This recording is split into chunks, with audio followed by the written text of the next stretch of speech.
107 சங்கீதம் 21 முதல் 43 வரை நாம் மாறி மாறி வாசிக்கலாம்.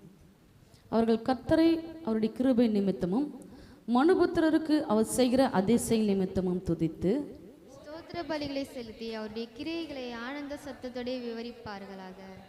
கப்பல் ஏறி கடல் யாத்திரை பண்ணி திரளான தண்ணீரின் மேல் தொழில் செய்கிறார்களே, அவர்கள் கர்த்தருடைய கிரியைகளையும் ஆழத்திலே அவருடைய அதிசயங்களையும் காண்கிறார்கள். அவர் கட்டளையிட பெருங்காற்று எழும்பி அதன் அலைகளை கொந்தளிக்க பண்ணும். அவர்கள் ஆகாயத்தில் ஏறி ஆழங்களில் இறங்குகிறார்கள். அவர்கள் ஆத்துமாவில் கிளேசத்தினால் கரைந்து போகிறது. வெறித்தவனைப் போல் அலைந்து தடுமாறுகிறார்கள். அவருடைய ஞானமெல்லாம் மூழ்கி போகிறது. அப்பொழுது தங்கள் ஆபத்திலே அவர்கள் கர்த்தரை நோக்கி கூப்பிடுகிறார்கள். அவர்கள் இக்கட்டுகளுக்கு அவர்களை நீங்களாக்கி விடுவிக்கிறார். கொந்தளிப்பை அமர்த்துகிறார், அதன் அலைகள் அடங்குகின்றது. அமைதல் உண்டாகும் நிமித்தம் அவர்கள் சந்தோஷப்படுகிறார்கள். தாங்கள் நாட்டின துறைமுகத்தில் அவர்களை கொண்டு வந்து சேர்க்கிறார். அவர்கள் கர்த்தரை அவருடைய கிருபை நிமித்தமும் மனுபுத்திரருக்கு அவர் செய்கிற அதிசய நிமித்தமும் துதித்து ஜனங்களின் சபையிலே அவரை உயர்த்தி மூப்பர்களின் சங்கத்திலே அவரை போற்றுவார்களாக.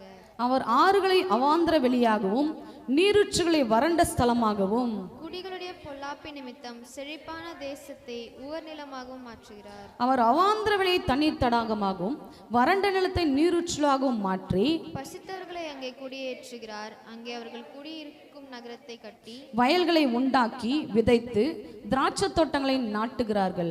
அவைகள் வரத்துள்ள பலனை தரும். அவர்களை ஆசீர்வதித்து மிகுதியும் பெறுகிறார்கள். அவர்களுடைய மிருக ஜீவன்கள் குறையாதிருக்க பண்ணுகிறார். பின்பு அவர்கள் இடுக்கத்தினாலும் ஆபத்தினாலும் துயரத்தினாலும் குறையப்பட்டு தாழ்வடைகிறார்கள்.